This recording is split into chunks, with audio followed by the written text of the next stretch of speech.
Olá, pessoal. Dando continuidade, então, ao curso Direito Constitucional Aplicado à Administração Pública, hoje nós falaremos sobre elaboração de petição para efetivação de direitos.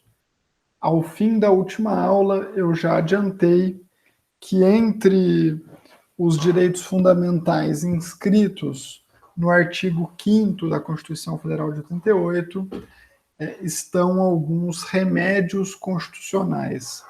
A literatura jurídica divide esses remédios constitucionais em dois tipos: remédios jurisdicionais, que são instrumentos processuais para atuação no âmbito judicial para a efetivação de direitos, ou seja, são tipos de ação que se ajuiza para a efetivação de direitos, e existem os remédios constitucionais não jurisdicionais, cuja atuação se dá no âmbito da administração pública, no âmbito da função executiva do Estado. Não dizem respeito, portanto, à judicialização, à ação judicial. E, para a utilização desses remédios constitucionais não jurisdicionais, não há necessidade de acompanhamento jurídico especializado. Qualquer cidadão e qualquer cidadã pode, e mesmo qualquer pessoa interessada, como a gente vai ver hoje, utilizar esses remédios constitucionais não jurisdicionais, diferentemente do que ocorre, em regra, com as ações judiciais que demandam acompanhamento jurídico especializado, demandam subscrição por um advogado ou advogada. Os remédios constitucionais são, portanto, instrumentos para efetivação e proteção de direitos fundamentais. E quando a gente fala dos remédios não jurisdicionais, a gente está falando daqueles instrumentos relacionados à administração pública, à função executiva do Estado. São três os tipos principais que a literatura jurídica indica e estão todos inscritos lá na Constituição Federal de 88, no artigo 5º. Direito de petição, direito a certidões, ambos estão no inciso 34 do artigo 5º, e o direito a informações, um inciso antes, o inciso 33. O que é o direito de petição? Comecemos lendo o artigo 5º, inciso 34, a linha A da Constituição. Diz o artigo 5º, inciso 34, que são a todos assegurados, independentemente do pagamento de taxas, a linha A, o direito de petição aos poderes públicos em defesa de direitos ou contra ilegalidade ou abuso de poder. O direito de petição é, portanto, o direito de pedir, mediante uma petição escrita, aos poderes a defesa de um direito ou o direito de se manifestar contra ilegalidade ou contra abuso de poder. É isso que diz a linha A do inciso 34 do artigo 5º da Constituição. Uma petição tem por objetivo, portanto, solicitar uma efetivação de direito. Uma síntese genérica do que é uma petição é essa.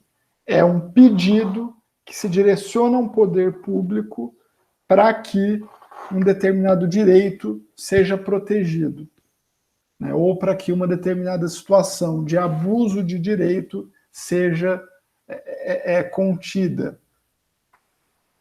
Essa é uma síntese genérica do que é o direito de petição. A legislação brasileira, ela não estabelece uma forma rígida para as petições. Não há um modelo pré-determinado para todas as petições, de modo que esse direito de peticionar a administração pública para efetivação de direitos, ele pode ser efetivado mediante a adoção de qualquer padrão de petição, desde que atendido o pressuposto mínimo do uso da língua escrita e, por estarmos no Brasil, o uso da língua portuguesa. A petição ela tem que ser escrita e tem que ser escrita em português para ser dirigida a qualquer dos poderes públicos no exercício da função executiva do Estado. A priori, qualquer pessoa pode peticionar. Brasileiro ou estrangeiro, no gozo dos direitos políticos ou não, maior de idade ou criança e adolescente, qualquer pessoa, em regra, pode escrever uma petição. E essa petição ela pode se destinar a qualquer órgão público. Qualquer instituição estatal pode ser destinatário ou destinatária de uma petição. E essa instituição estatal ela vai ter o dever imposto pela lei de responder àquela petição no prazo de 30 dias, conforme dispõe a chamada Lei dos Processos Administrativos, que é a Lei 9.784, de 99. Então, essa é uma síntese geral e genérica do regramento básico desse direito fundamental, desse remédio constitucional não jurisdicional inscrito na Constituição, que é o direito de petição. Também é um direito, também é uma garantia fundamental demandar documentos com fé pública. Demandar as instituições estatais que emitam certidões. Isso está disposto lá no mesmo inciso 34 do artigo 5º, mas agora na linha B. Diz o caput, diz o inciso: são a todos assegurados, independentemente do pagamento de taxas, a linha B, a obtenção de certidões em repartições públicas para defesa de direitos e esclarecimento de situações de interesse pessoal. Então, são a todos assegurados, independentemente do pagamento de taxas, a obtenção de certidões em repartições públicas para defesa de direitos e esclarecimento de situações de interesse pessoal. A certidão pública é um documento elaborado por agente público e que é dotado, por consequência, do que se chama de fé pública, que é a pressuposição da correção da informação contida naquela certidão. Qualquer pessoa pode demandar uma certidão para qualquer órgão público, visando esclarecer uma situação de fato que seja do interesse daquela pessoa. Então, um exemplo: vocês podem demandar que a Unifal emita uma certidão declarando que vocês são estudantes da Unifal. E vocês muitas vezes vão precisar de uma certidão desse tipo para o passe, para pegar a carteirinha de passe, às vezes para conseguir um estágio, né? E a obrigação da Unifal, enquanto entidade pública, em conceder essa certidão para vocês, se vincula a essa obrigação inscrita na Constituição que as instituições estatais têm de fornecer esses documentos dotados de fé pública quando demandados por qualquer pessoa interessada. O pedido, em regra, ele deve conter a finalidade da demanda por certidão e as motivações e as razões dessa demanda. E deve também adotar a forma escrita.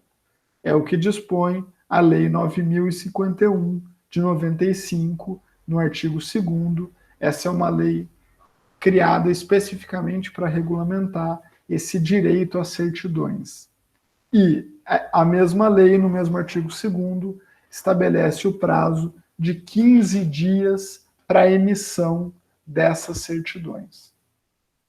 Então, essas são as linhas gerais do regramento referente a esse direito fundamental de qualquer pessoa pedir uma certidão, um documento com fé pública sobre fato ou situação de seu interesse.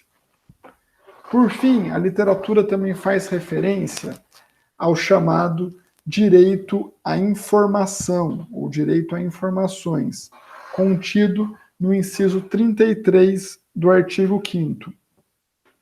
Diz o inciso 33 do artigo 5º, que todos têm direito a receber dos órgãos públicos informações de seu interesse particular ou de interesse coletivo ou geral, que serão prestadas no prazo da lei, sob pena de responsabilidade, ressalvadas aquelas cujo sigilo seja imprescindível à segurança da sociedade e do Estado.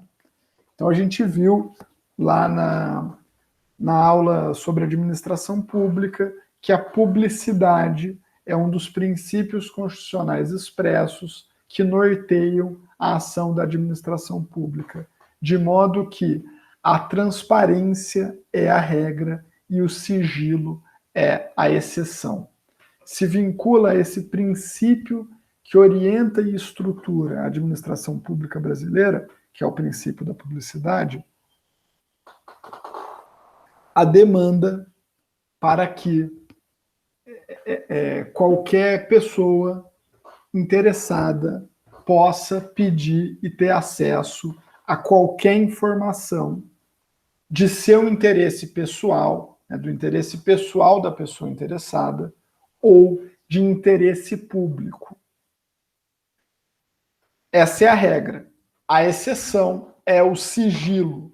A exceção é a vedação do acesso à informação pela administração pública. Existe uma lei regulamentando esse direito, que é a Lei 12.527 de 2011, a chamada Lei de Acesso à Informação. Essa lei, ela prevê os casos em que pode haver declaração de uma determinada informação como sigilosa. Podem ser consideradas sigilosas informações, segundo essa lei, que ponham em risco a defesa e a soberania nacional ou a integridade do território nacional, que ponham em risco a vida, a segurança ou a saúde da população, que prejudiquem ou ponham em risco a condução de negociações ou as relações internacionais do país, entre outros. A lei estabelece uma série de situações que permitem a declaração de uma informação como sigilosa. A informação ela pode ser considerada ultra secreta, de modo que o sigilo é declarado pelo prazo de 25 anos.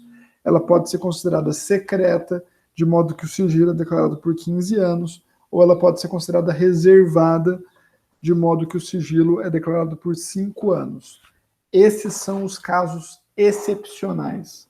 Em regra, qualquer informação de interesse público pode ser solicitada por qualquer pessoa e qualquer informação do âmbito privado pode ser demandada por pessoa interessada, pela própria pessoa, por exemplo, objeto daquela informação, ou um herdeiro, entre outras situações a serem concretamente definidas em cada caso. O pedido a essas informações, ele tem que ser feito de forma escrita, sem obediência a um padrão rígido. E qualquer entidade pública e também entidades privadas que recebam recursos públicos são obrigadas a prestar as informações que não sejam consideradas sigilosas. Esse direito à informação, ele tem um aspecto procedimental, mas ele tem um aspecto também material, em regra associado ao direito à petição e ao direito a certidões. Esses são, em síntese, os três remédios constitucionais não jurisdicionais: direito à petição, direito a certidões e direito a informações.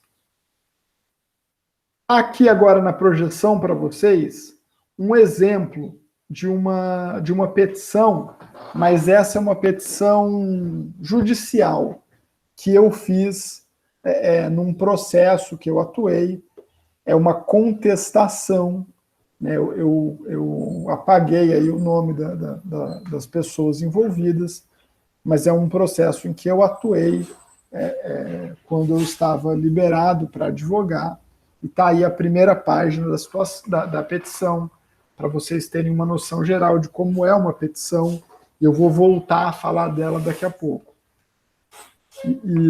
Nessa próxima projeção está um outro exemplo de petição feita por estudantes de um diretório acadêmico, e eu também vou voltar a falar dela daqui a pouco.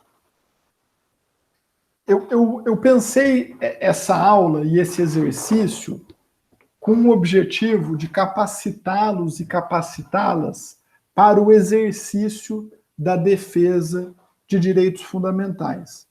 Meu propósito é capacitá-los e capacitá-las para elaborarem petições visando defender direitos fundamentais, sejam seus direitos fundamentais, né, de vocês mesmos, sejam de pessoas que vocês conheçam, sejam de coletividades que vocês participem.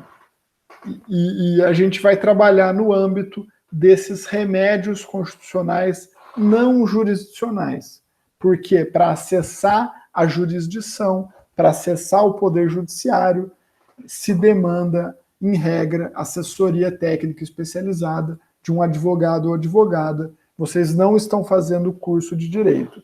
Então, eu quero contribuir no processo de capacitação de vocês para a defesa de direitos no âmbito da administração pública, no âmbito da função executiva do Estado.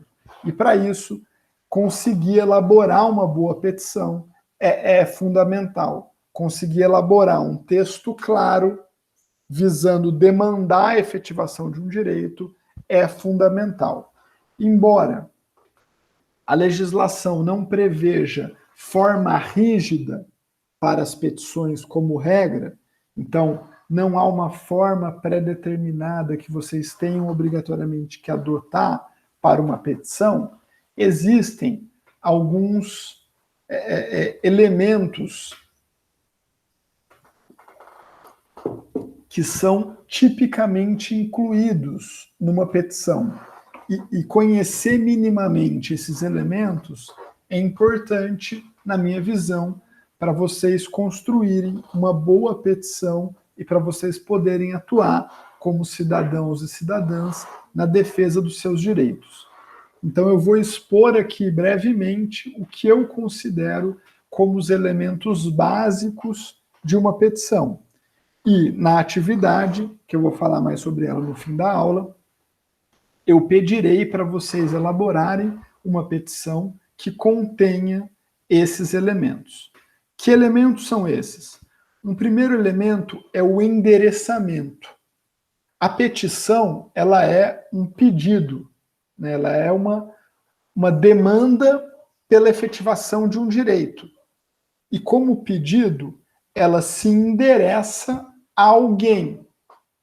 Ela se destina a alguém de quem se espera atuação para a efetivação de direitos. Então, vocês podem, por exemplo, peticionar para coordenação do curso do BICE, pedindo, sei lá, revisão de prova.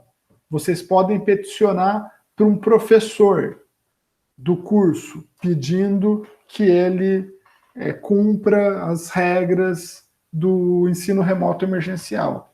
Vocês podem peticionar para o prefeito de Varginha, pedindo que ele faça a limpeza das ruas do município, ou que ele faça o asfaltamento da rua da casa de vocês. Enfim, a petição ela se endereça a alguém, ela se destina a alguém.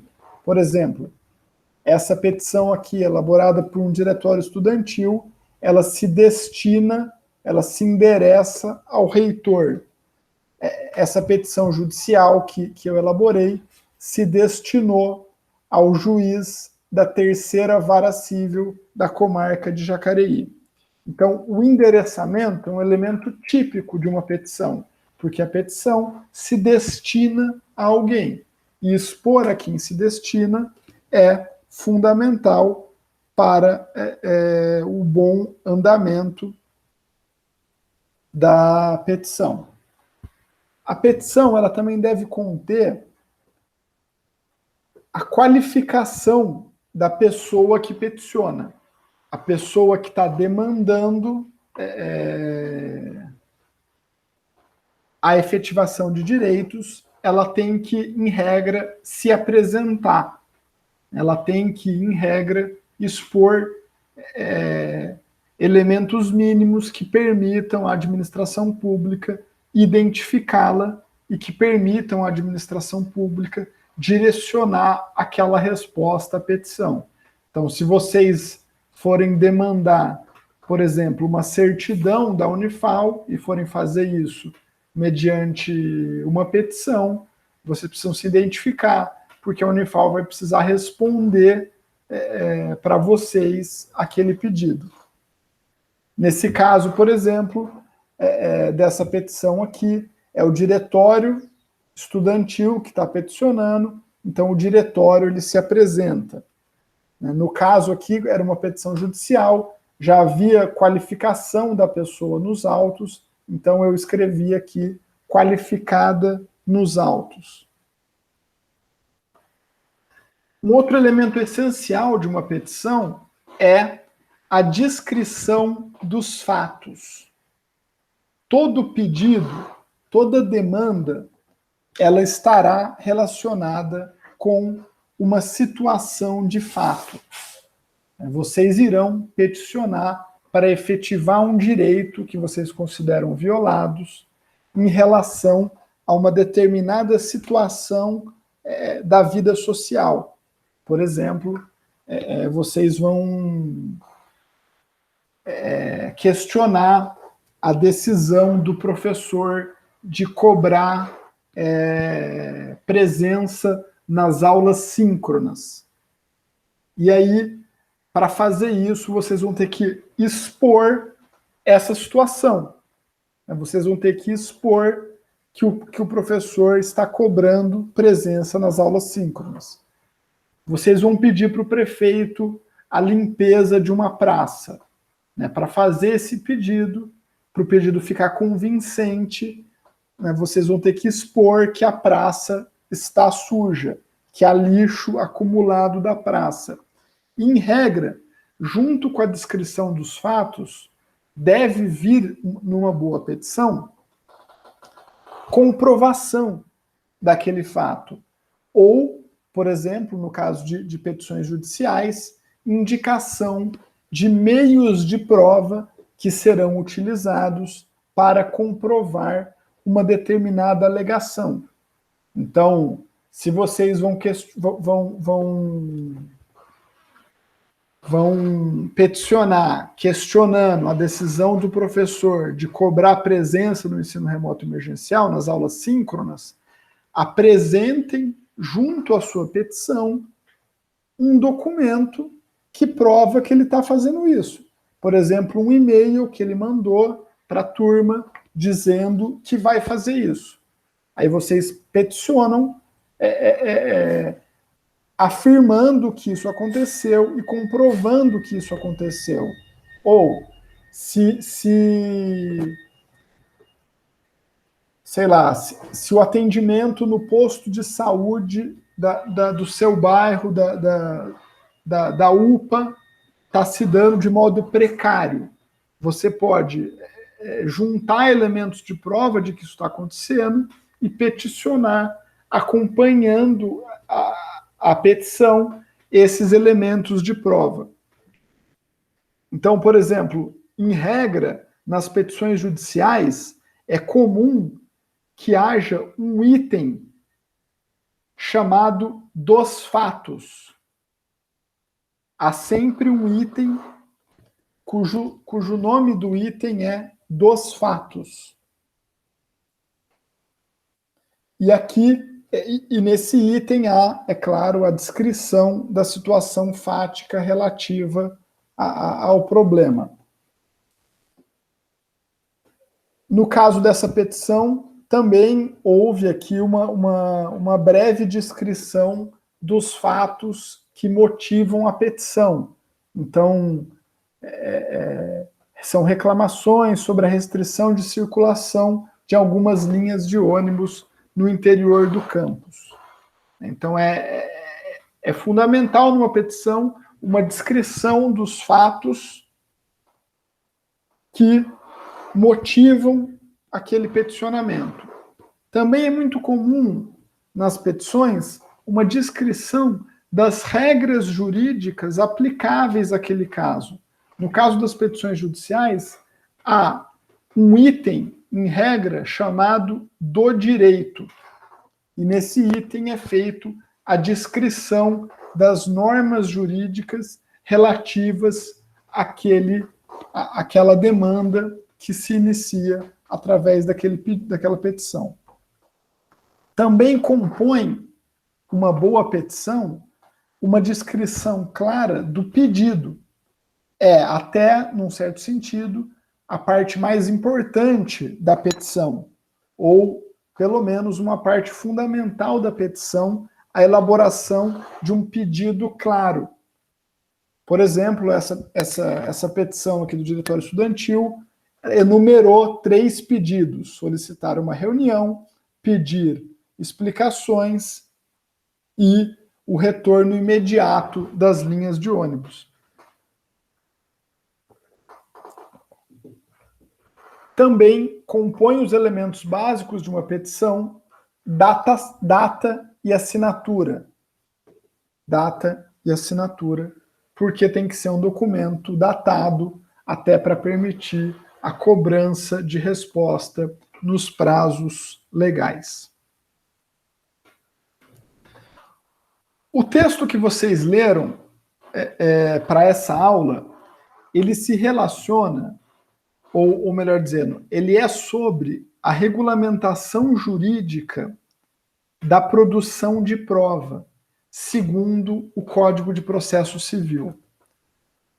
Nas disputas judiciais e também nas disputas sociais e políticas, e mesmo nos conflitos interindividuais, a questão da prova ela é uma questão absolutamente fundamental para o sucesso das demandas. E ter uma noção geral sobre produção de prova, eu considero que é importante para vocês, no próprio âmbito do exercício da cidadania, no próprio âmbito da defesa dos direitos individuais e coletivos. Por isso eu incluí essa discussão nessa aula de hoje, porque eu sinto nesse contato com vocês nos últimos anos que essas noções são importantes. Em regra, o que se precisa provar? Seja numa demanda judicial, seja, por conseguinte, nas demandas cotidianas. Se precisa provar os fatos relacionados àquele conflito. O direito, as normas jurídicas, em regra, não se precisa provar, em especial quando se tem em conta a judicialização, o ajuizamento de ações. Né? Às vezes, no âmbito da administração pública, é importante você fazer uma boa descrição dos direitos, porque nem sempre você vai estar lidando com um especialista jurídico. Mas, do ponto de vista da teoria da prova, o que se prova, em regra, são os fatos. E são os fatos controvertidos, pertinentes e determinados. Fatos incontroversos, impertinentes, indeterminados, confessados ou presumidos, não se precisa de prova. Então, por exemplo, que estamos vivendo uma pandemia, isso independe de prova, porque é um fato de conhecimento geral. Você não precisa provar que a gente está numa pandemia. Mas que há, por exemplo, excesso de lixo na praça do seu bairro, isso é algo importante de ser documentado no contexto de uma petição que busque efetivar o direito ao meio ambiente ecologicamente equilibrado mediante a limpeza daquela praça pública. Do ponto de vista da teoria da produção de prova, que é uma teoria criada pensando no âmbito da disputa judicial, se diz que precisam ser provados os fatos controvertidos, ou seja, os fatos em relação aos quais haja controvérsia, haja disputa, haja alegações diferentes entre as partes envolvidas no processo. Do mesmo modo, o que tem que ser provado tem que ser pertinente à situação, tem que ser pertinente aos pedidos, tem que ser relacionado ao direito que se quer efetivar. Em regra, no âmbito do processo judicial, a parte que alega é a parte que tem que provar. Essa é uma regra geral da produção de prova no âmbito do processo civil. Quem alega tem que provar. Se eu digo que você fez isso, eu tenho que provar que você fez isso. Se você diz o contrário, né, você prova o contrário. Então, o ônus da prova, em regra, na dinâmica do processo civil, é da parte de quem alega. E a finalidade da prova é convencer as pessoas envolvidas naquela relação jurídica processual daquilo que se alega. O juiz, no âmbito de um processo judicial, ele está restrito às provas produzidas nos autos do processo. Ele não pode criar, ele não pode tirar da cabeça dele elementos de prova para fundamentar as decisões dele. E essas decisões, elas têm que ser motivadas de maneira racional, clara e pública. Tem que estar exposto com clareza as razões da decisão. No regramento jurídico brasileiro, vigora um princípio que é o da liberdade de prova.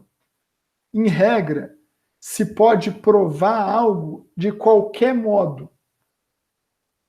Não existem formas pré-determinadas de se provar, de se fazer prova para todos os atos que demandem comprovação, embora isso ocorra em alguns casos, e embora haja alguns instrumentos que são tipicamente usados no contexto de uma disputa judicial para produção de prova, como, por exemplo, apresentação de documentos, coleta de depoimentos, coleta de testemunhos e perícias técnicas. O que é proibido pelo ordenamento jurídico brasileiro é a obtenção de prova por meio ilícito. Não se pode obter, em regra, uma prova de modo ilegal. Tipo, sei lá, invadir a privacidade de uma pessoa para obter uma prova. Isso, em regra, é proibido.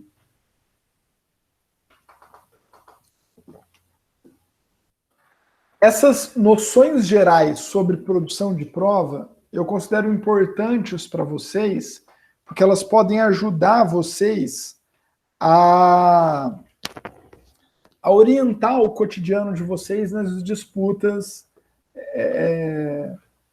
políticas e mesmo nos conflitos interindividuais. Eu dou um exemplo pessoal.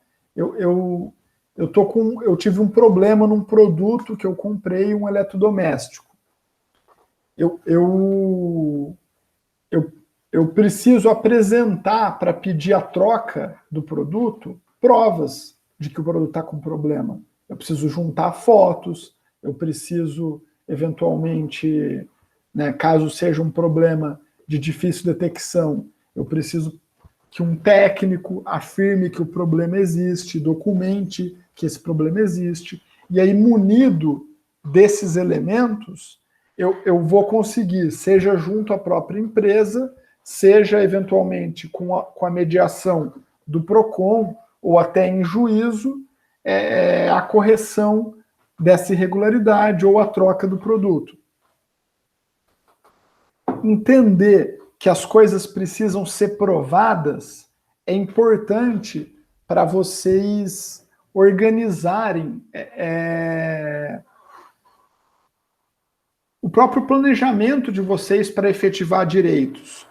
Um outro exemplo, se vocês são vítimas de um abuso, de uma extorsão ou de uma violência de qualquer tipo, e vocês querem, né, que a pessoa seja punida, que a violência seja interrompida, conseguir construir uma indicação de que aquilo está acontecendo, comprovar a ocorrência dessa violência por qualquer modo, é importante para atingir o objetivo de vocês. Porque, em regra, né, quem está olhando de fora precisa ter informações para tomada de decisão. E essas informações, elas têm que ser fornecidas pelas partes que demandam, né, por vocês mesmos, caso vocês se envolvam numa controvérsia. Encerrada essa discussão, eu quero falar um pouco agora sobre a nossa atividade de avaliação. Como será a nossa atividade de avaliação?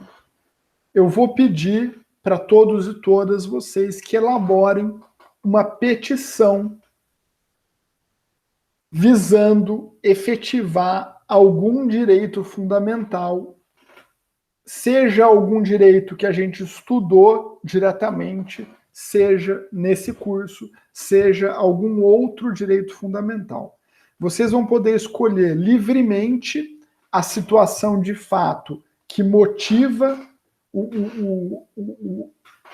a elaboração da petição, e vocês também vão poder escolher livremente quem peticiona.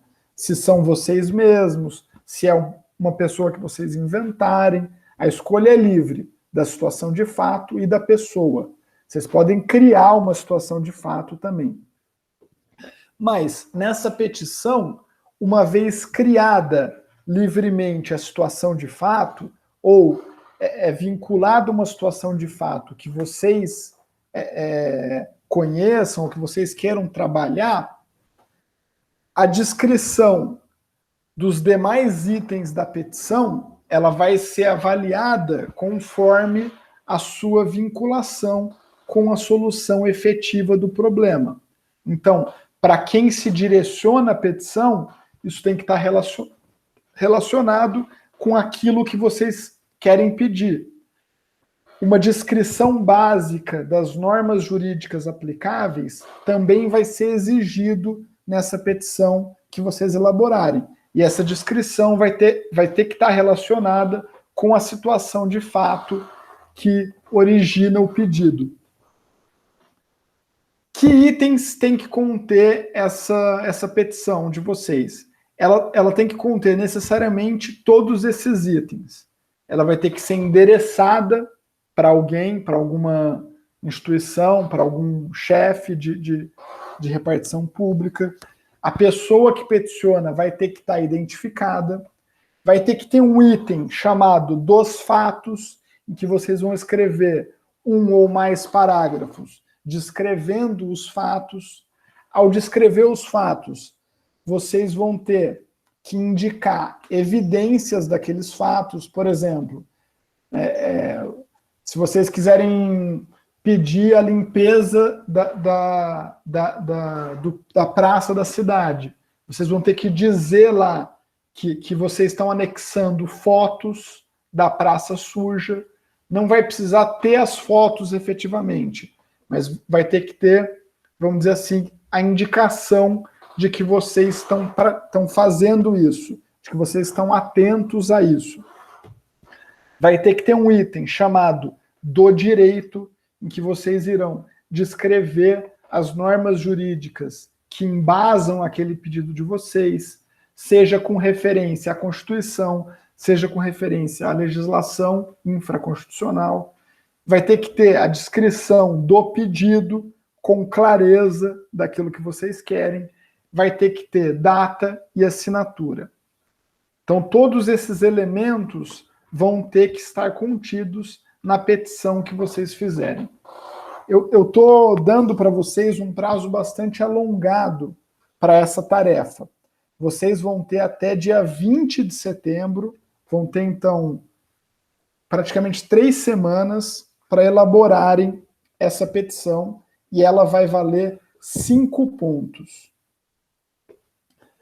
Eu vou participar desse processo de elaboração da petição.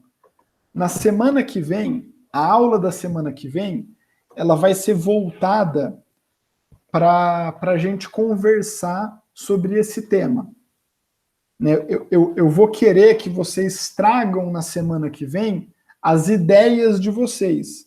Ou até, se vocês quiserem já trazer um texto pronto, ou um texto encaminhado já de uma petição, eu vou olhar, eu vou ler o texto e vou opinar naquilo que vocês tenham que melhorar para obter uma nota maior.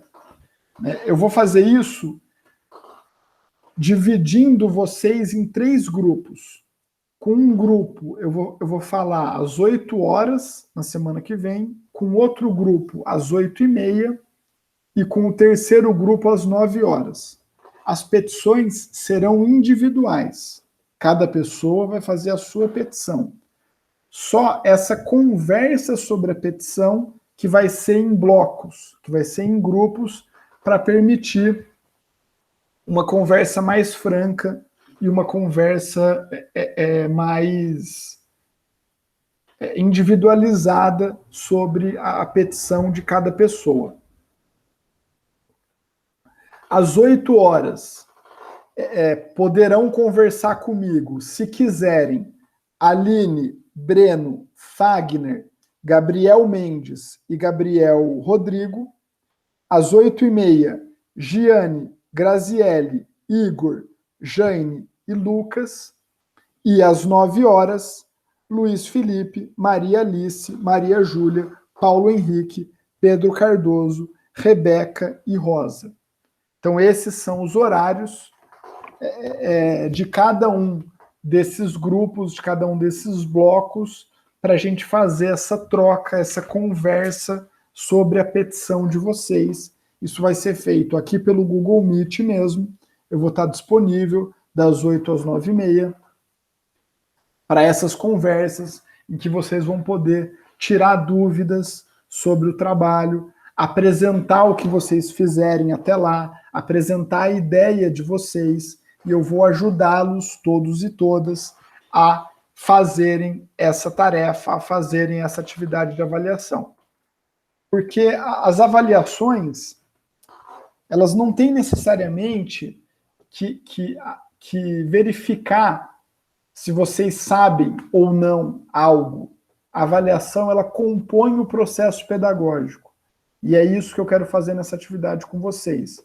Um exercício de elaboração de uma petição para uma situação que exista ou para uma situação que vocês inventem, que contenha todos esses itens, que faça referência ao que discutimos aqui nas nossas aulas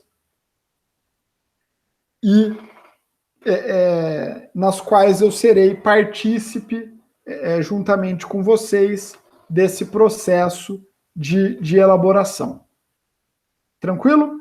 Eu vou agora encerrar aqui a nossa gravação e fico à disposição de vocês para as dúvidas que todos e todas tiverem.